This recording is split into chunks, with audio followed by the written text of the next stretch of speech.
আমাদের শ্রীপুর দুর্লভ স্মৃতি প্রাথমিক বিদ্যালয় অনেক শ্রদ্ধাভাজন মানুষ, সম্মাননীয় মানুষ আমাদের সঙ্গে আছেন।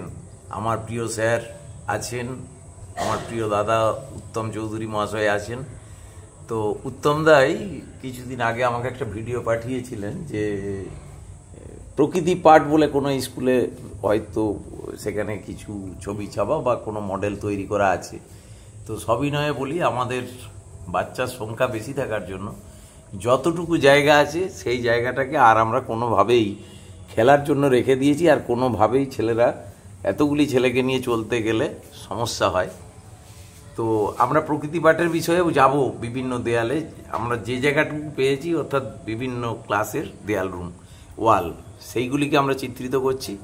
আজকে আপনাদের সকলের ভালো লাগবে কি না জানি না, কিন্তু আমরা মন থেকে ভেবেছি যে সমাজে বাবা চিরকাল কাজ করে চলেন, কিন্তু প্রত্যেকের কাছে তিনি দোষারোপ পেতে থাকেন যে বাবা আমাকে দেখছেন না বা আমাদেরকে দেখছেন না।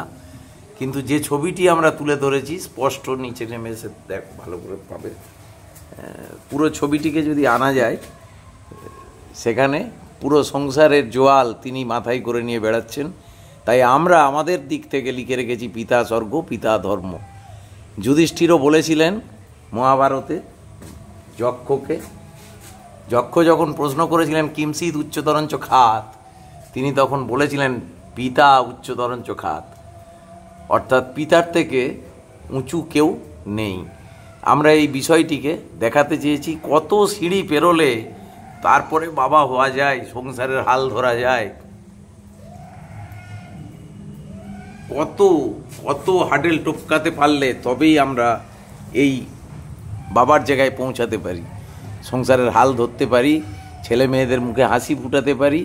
সেই ছেলে মেয়েরাই এখনকার দিনে শুনতে পাওয়া যায় বাবা সম্বন্ধে বিভিন্ন কথাবার্তা বলছেন। তারা ভাবতেই চায় না যে বাবার এই যে কাঁধের জোয়ালটা যদি কোনো দিন নেমে যায়, তাহলে তখন তারা কোথায় থাকবে।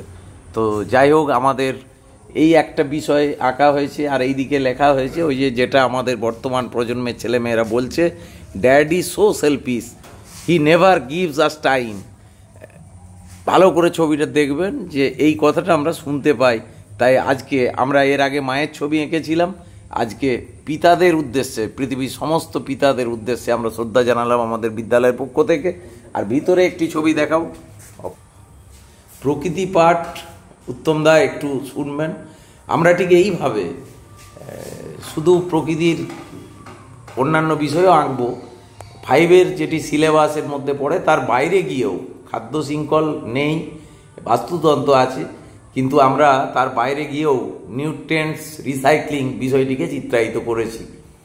যে কিভাবে ডিকম্পোজ হয় প্রাণী দেহ বা উদ্ভিদের পাতা বা ডালপালা খসে গিয়ে যেটি মাটির সঙ্গে মিশে যায়, তাদেরকে ডিকম্পোজ করে কারা, তারপরে সেটা মিনারেলাইজেশনের মধ্যে যায়, সেইটাই আবার গাছপালাকে পুষ্টি প্রদান করে। সেই গাছপালা খেয়েই ফিডিং হচ্ছে, ছবিতে দেখানো হচ্ছে হরিণ ফিড করছে, অ্যানিম্যাল ফিড করছে, শুধু হরিণের ছবিটা দেখানো হয়েছে, সমস্ত অ্যানিম্যাল ফিডস করছে।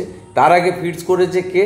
আমাদের মিনারেলাইজেশন হয়েছে, উদ্ভিদ সেটা সংগ্রহ করেছে, করে বড় হয়েছে, তাকে খাচ্ছে প্রাণী জগৎ আবার তাকে খেয়ে পুষ্টি পাচ্ছে, এবং একদিন সে মারা যাচ্ছে, সে আবার মাটির সঙ্গে মিশে যাচ্ছে, ডিকম্পোজাররা তাকে কম্পোজ করছে, আবার মিনারেলাইজেশন হচ্ছে। অর্থাৎ নিউট্রিয়েন্টস রিসাইক্লিংটি আমরা পরিষ্কারভাবে বোঝাতে চেয়েছি। যদি কারোর ভালো লেগে থাকে আমাদের এই বিষয় চয়েস করা এবং বাচ্চাদের জন্য সব বিষয়টা চয়েস করা, মানবিক মূল্যবোধে বাচ্চাদেরকে উদ্বুদ্ধ করার জন্য আজকে পিতার ছবি এঁকেছি, যেমন অন্যদিকে ঠিক সেই রকম বিজ্ঞানের একটি ছবি এঁকেছি।